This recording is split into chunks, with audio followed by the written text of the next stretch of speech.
Viva! Para o episódio 15 do Vai a Jogo, um podcast da Solverde.pt, fomos falar com Domingos Paciência sobre aquilo que foi a sua experiência enquanto avançado da Seleção Nacional no Euro 96 em Inglaterra e também sobre aquilo que é a sua visão de treinador e de ex-jogador sobre a próxima participação na seleção no Europeu de 2020. Falamos também um bocadinho sobre a carreira de Domingos Paciência enquanto jogador, enquanto treinador, as principais alegrias e mágoas que essa carreira tem trazido e este é o resultado final dessa entrevista. Um agradecimento especial ao restaurante Boca, no Passeio Alegre, na zona do Porto, por nos ter fornecido o espaço para a podermos realizar.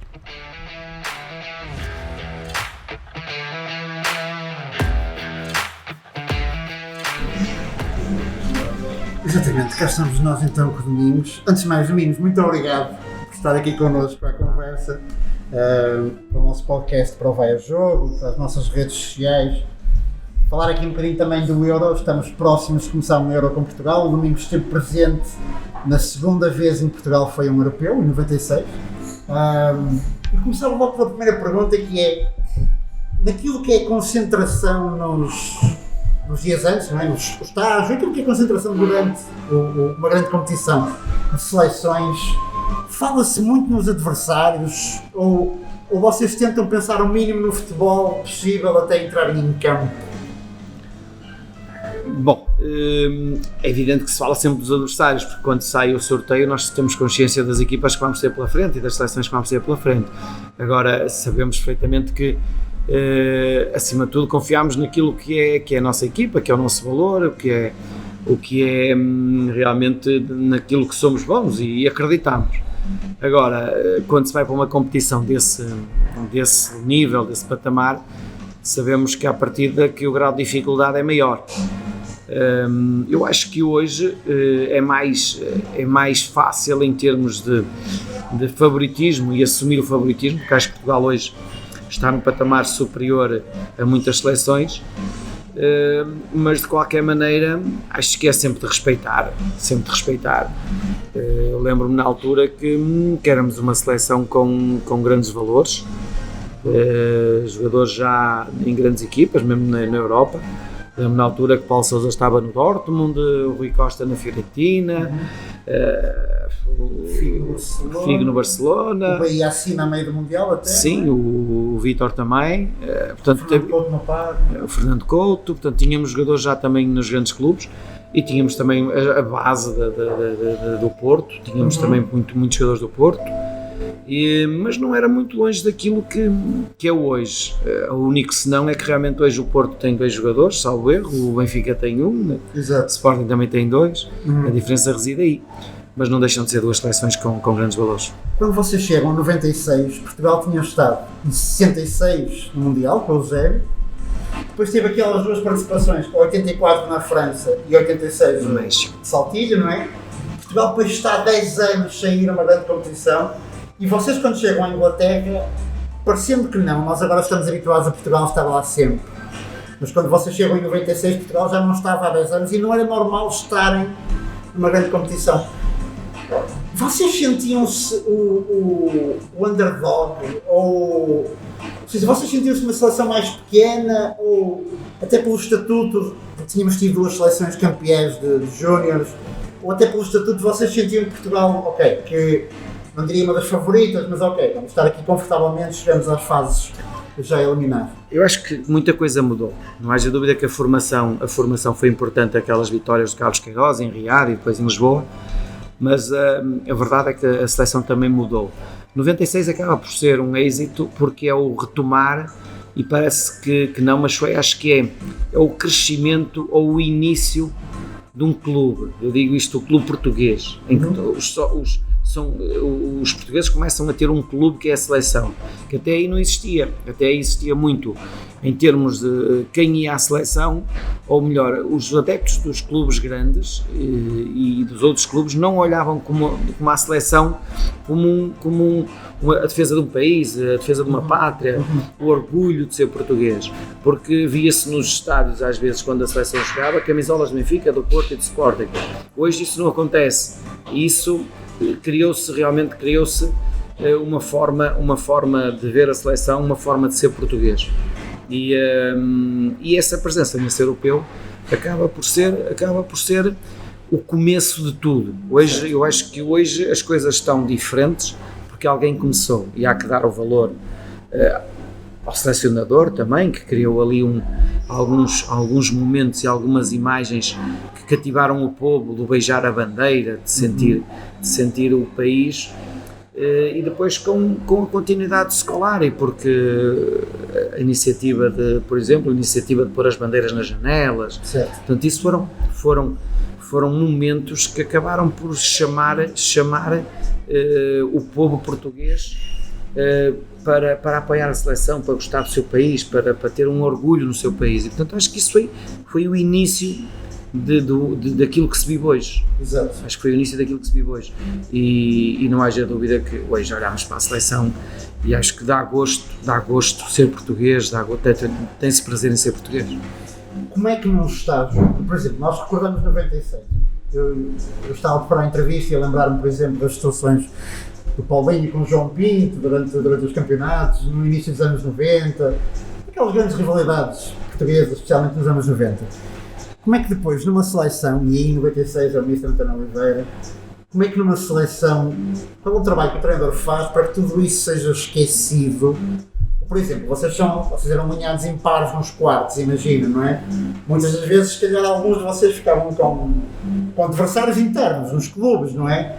Como é que se vive isso na seleção? Vocês discutiam o que se passou durante o campeonato, ou isso fica de fora? Como é que... Não, é evidente que havia sempre aquela rivalidade dos clubes, mas no princípio do estágio havia sempre ali aquele constrangimento de quem vem, com quem vai ficar, com quem está, é normal. Mas depois de lá estar, e o período que acaba por ser ainda largo, acaba-se por se esquecer tudo, e já ninguém veste. Eu acho que foi uma das coisas boas também que aconteceu, é que os jogadores começaram a deixar de vestir a camisola dos clubes e passaram a vestir a camisola da seleção. É natural que uns dão-se melhor que outros. Claro. Eu lembro-me na altura que, por uma questão de também ele ser o capitão da seleção, que era o caso de João Pinto, o João Pinto do Porto. Sim. Eu fiquei quase sempre com ele no quarto, e no Porto também era o meu colega de quarto no Porto e era colega de quarto na seleção. Mas nunca houve isso. Os selecionadores também procuravam, são habituados a dormir uns com os outros. Hoje, caso que dormem sozinhos, mas na altura, claro. Procurava-se que o descanso era importante, e se ficasse com um colega que já estava habituado, melhor.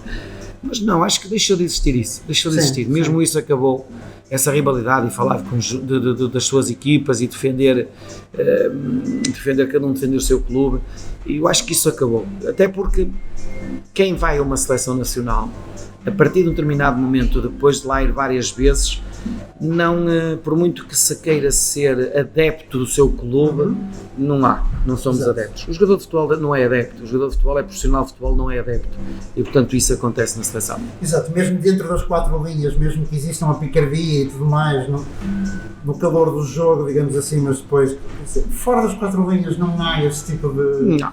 Acaba por não haver esse tipo... Domingos marcou imensos golos, mesmo ao serviço da seleção. Em 96, o Domingos marca um belíssimo gol à Croácia, não é? Remate cruzado, pé esquerdo, com o estádio de Nottingham cheio. É diferente, é um gol diferente que fica na memória, ter marcado uma grande competição de seleções, ou é mais um golo? Uma avançada de golos, eu sei, mas... É diferente porque estamos numa fase final onde realmente o centro das atenções acaba por ser muito maior, e a visibilidade que dão as televisões, tudo isso, não haja dúvida que é diferente. E depois, com uma Croácia também, que era uma equipa forte na altura, sim. Com o Šuker, com o Prosinecki, com vários jogadores que fazem parte da história do futebol, como sendo dos grandes nomes do futebol. Isso, portanto, é sempre um orgulho. Mas também houve uma fase de qualificação, onde eu fui o melhor marcador da seleção nessa fase de qualificação, onde tivemos jogos como no Estádio da Luz contra a República da Irlanda, aquele célebre jogo, o estádio completamente cheio, e portanto são jogos que nos marcam, não é?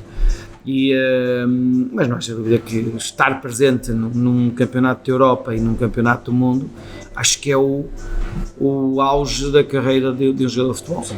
Sim, e o Domingos, aliás, nessa qualificação, o Domingos, se bem me lembro, fazes o gol da vitória frente à Irlanda do Norte em Portugal, fazes o gol do empate na Irlanda do Norte, para além dos gols que faz a Liechtenstein também. Sempre muito importante essa qualificação.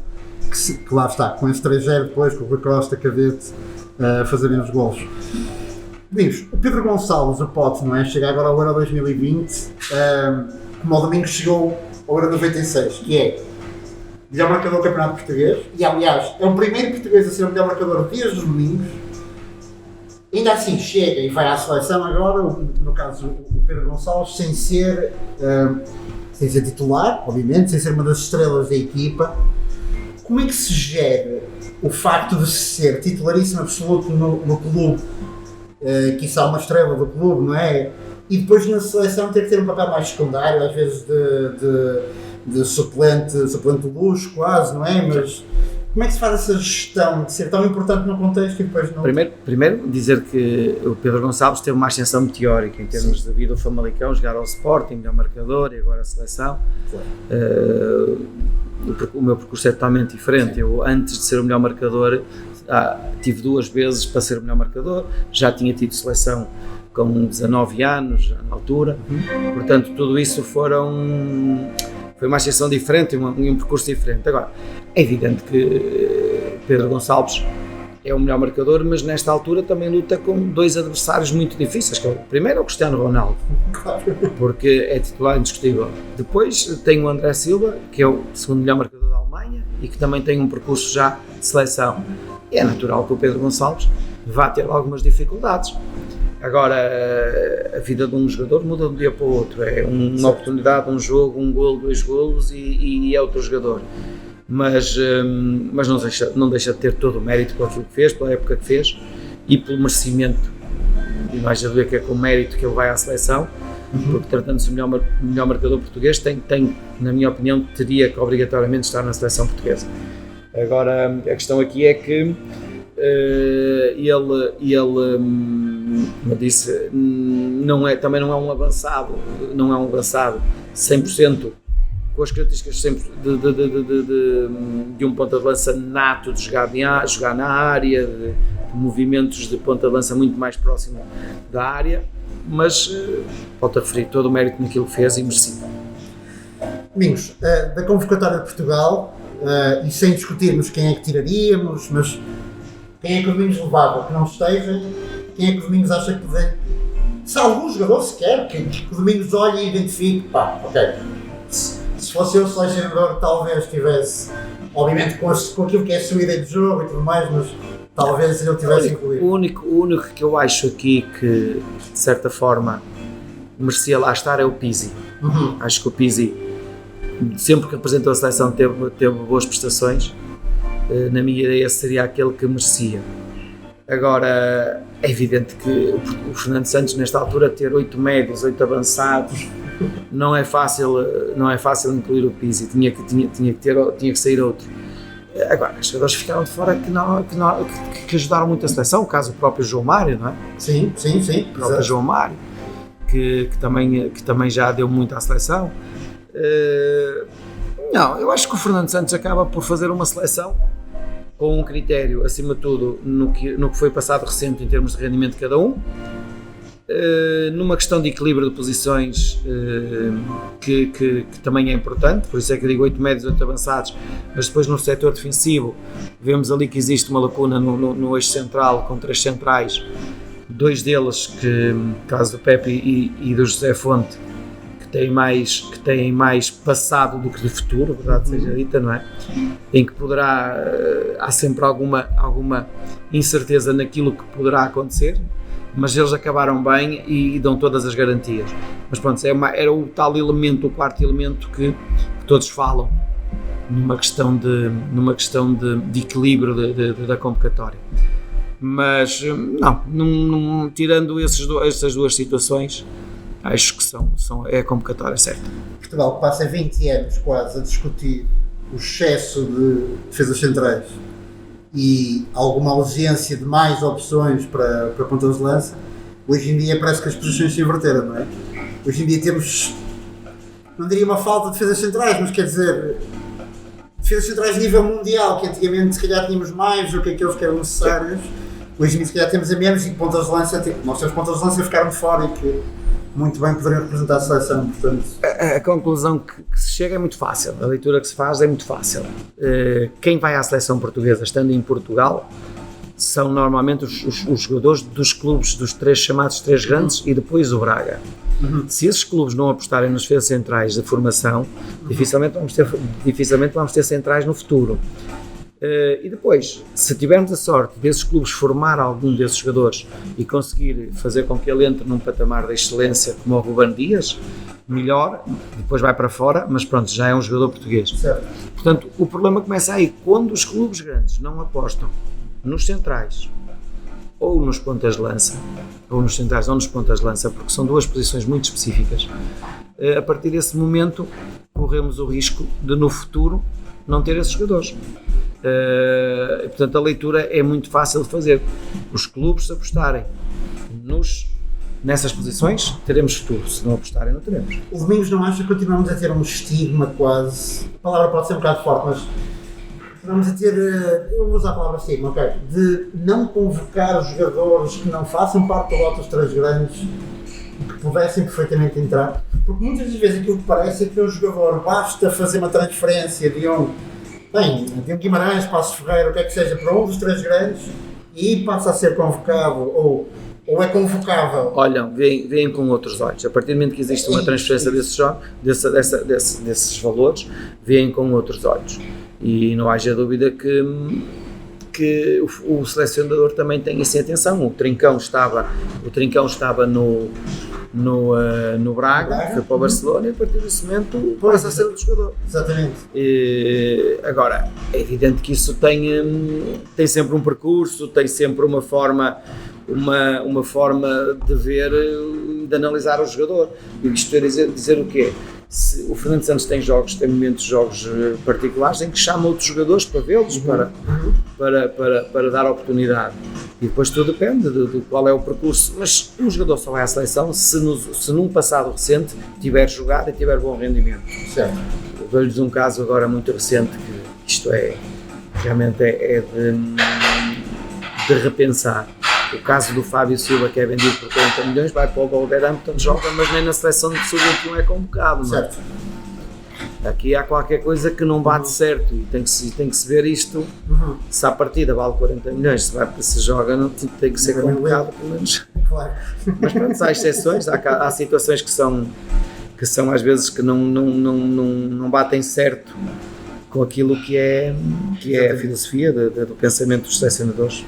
Domingos, olhando para esta seleção, olhando para o contexto deste europeu também, pontos fortes, ou pontos mais fortes, pontos mais fracos, Portugal agora na abordagem europeu.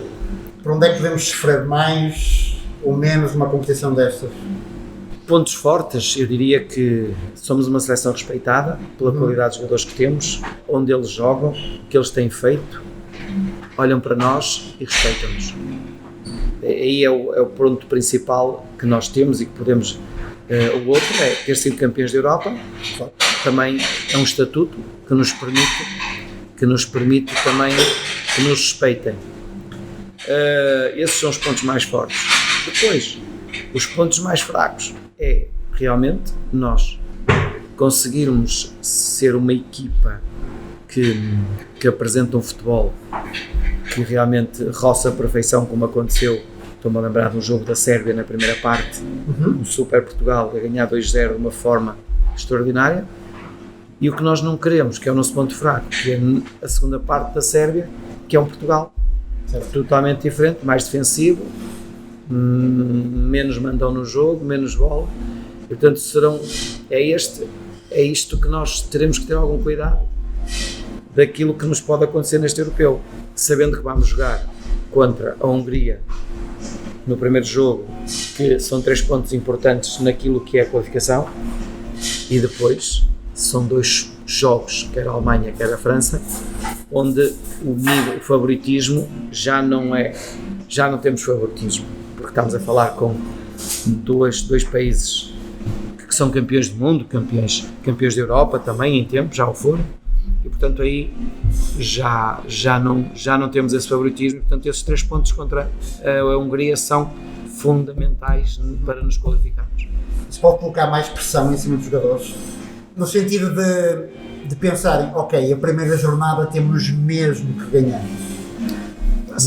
Os jogadores neste nível já não têm esse tipo de pressão, sabem perfeitamente que têm que ganhar esse e depois têm que ganhar os outros. Sim, exato. Mas não entra no pensamento. Não entra. Como é que o Domingos, treinador, se tivesse a hipótese, como é que arrumava o ataque português? Muito simples. Muito simples. Incluindo, por exemplo, Bruno Fernandes. Muito simples. Punha Diogo Jota de um lado, Bernardo Silva do outro, Cristiano Ronaldo no meio. O Bruno Fernandes como sendo o apoio e sendo o homem de ligação.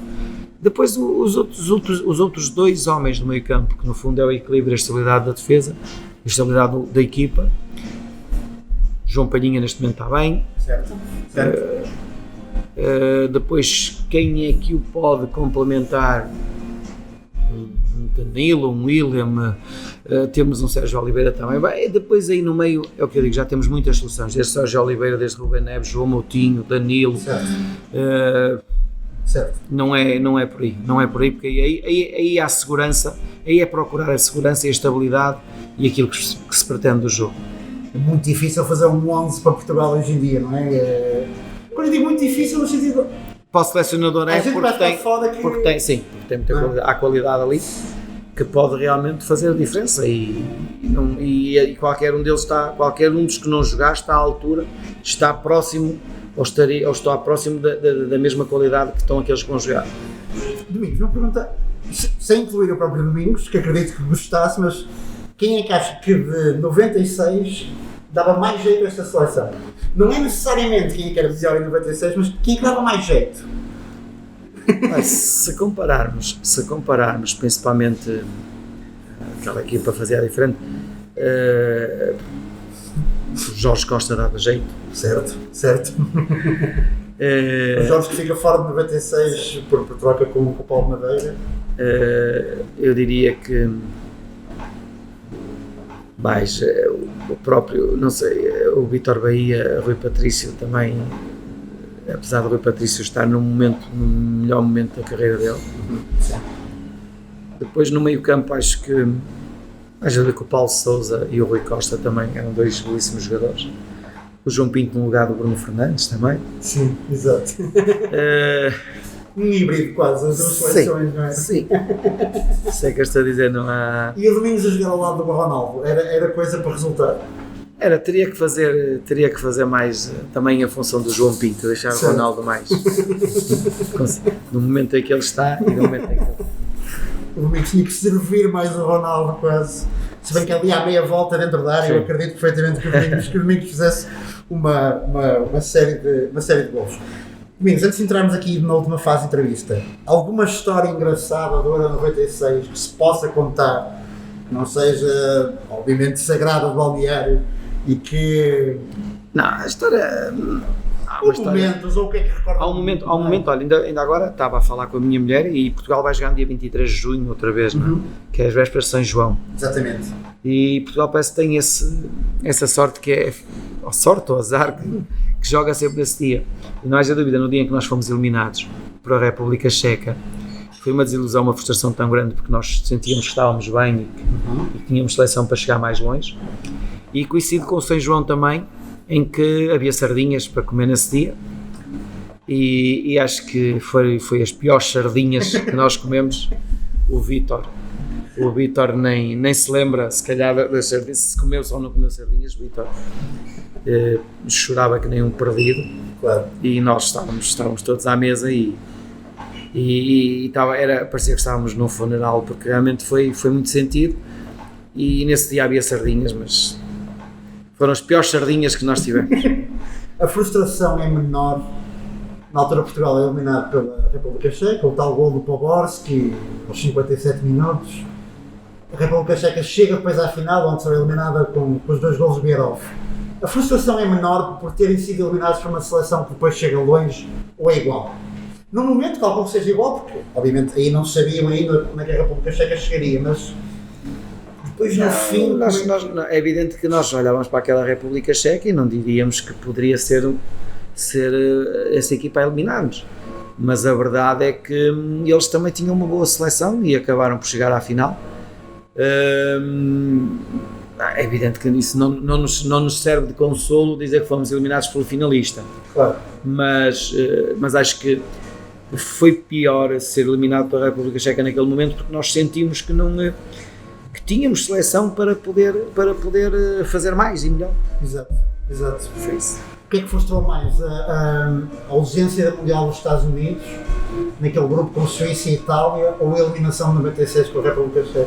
Eu acho que a eliminação de 96. Custou mais, não é? Custou, porque já estávamos numa fase final, mas também a verdade é que nesse apuramento, lembro-me, em Itália, que também ainda tínhamos jogadores de outra geração, como o Futre e o Rui Águas, Salveiro também, o Oceano, o Vitor Paneira, também tivemos, apesar de eles terem estado no europeu também, mas a verdade é que foi um mundial, um falhanço para o mundial que também nos custou muito, mas acho que a fase final do europeu aí custou mais. Certo.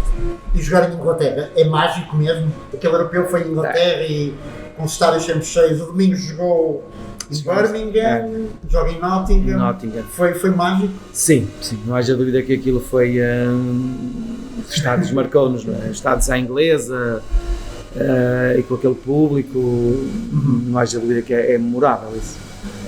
Exatamente. Amigos, vamos então, passar aqui para a nossa última parte. Nós dissemos há bocado, nós estamos em 2021, só agora, 25 anos depois, é que há novamente um avançado português a ser melhor marcador, nem avançado, como dizíamos, não é? Um 9,5, se quisermos, a ser melhor marcador da Liga. Acha que estamos a cuidar do avançado português, ou seja, damos crédito suficiente ao avançado português na nossa Liga? Porque mesmo, sem querer ser injusto, mas mesmo o André Silva, por exemplo, sai pela porta grande do Porto, mas sem ter muito tempo de casa. O Gonçalo, por exemplo, sai a poder mostrar também muito mais, porque depois tem uma ótima entrada em Frankfurt. Mesmo o Diogo Jota, que sai de Passos Ferreira depois para Madrid.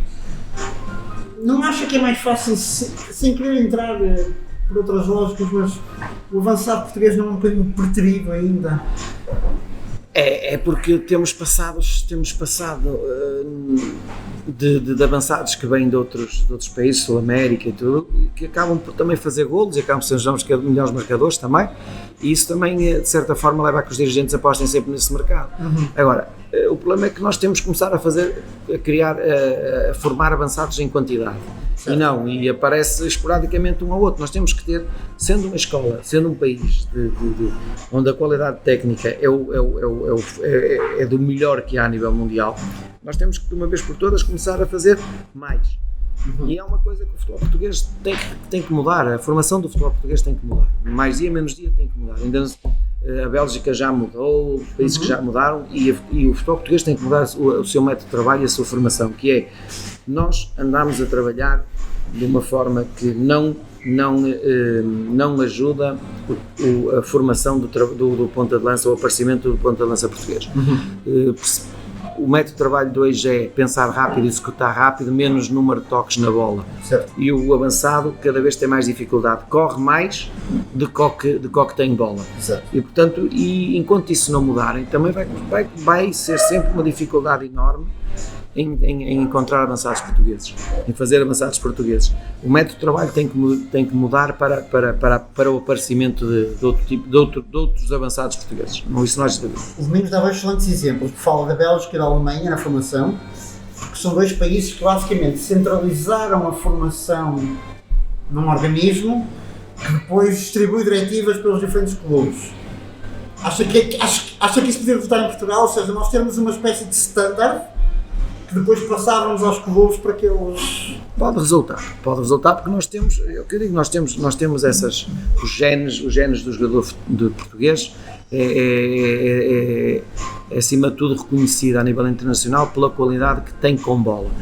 E nós estamos a perder tempo e não estamos a dar bola aos avançados. E vocês lembram-se, se calhar vocês são mais novos, mas eu lembro-me na altura que a Holanda era dos melhores países a fazer avançados. Neste momento o Mourinho até diz que a Holanda neste momento não tem um Van Basten, não tem um Kluivert, não tem nada disso. Porque se calhar a Holanda também já mudou a sua formação e deixou de os ter. E nós temos que virar também a nossa formação, temos que começar a pensar que para ter jogadores de qualidade e do melhor e de refinado que há tecnicamente, nós temos que investir no avançado português, e para investir temos que mudar a forma de trabalhar. Falta rua no futebol hoje em dia? Falta rua. A rua já não existe, a rua acabou. Existem em alguns espaços de bairros, onde nos bairros sociais ainda há rua. Mas como não há rua, as pessoas têm que ter a capacidade de dizer assim: nós temos que arranjar contextos e obstáculos e exigências parecidos com os da rua. Isso não é difícil criar num campo de futebol, não é difícil, não é? Pois, às vezes a rua não se encontra só na rua, mas encontra-se no facto de dar mais liberdade ao jogador. Quando temos miúdos, se calhar com 8 anos, já com uma série de inputs estáticos. Porquê? Porque nós temos treinadores na formação que não estão focados ou vocacionados para trabalhar com a formação. O treinador na formação de hoje em dia está a pensar no seu futuro e noutros patamares. Quer ganhar e não quer formar. E portanto, o jogador português jovem tem esse inconveniente, tem esse obstáculo, porque os treinadores que treinam na equipa, os treinadores que estão nos grandes clubes e nos clubes de Primeira Liga, os grandes clubes da Primeira Liga, são no fundo o método é quase igual aos que trabalham na formação. Exato. Isso é uma barbaridade, isso não pode existir. Quem está numa alta competição não pode ter o mesmo método que tem na formação. E isso existe, infelizmente existe no nosso futebol. Exato. Portanto, logo aí algo está mal. Domingos, muito obrigado. Foi um prazer estar aqui à conversa. Com todo o gosto. E recordar 96 e tudo o resto. Portanto, muito obrigado em nome do Vai Jogo, do Salveiro PT e até ao próximo. Muito obrigado, foi um prazer. Muito obrigado.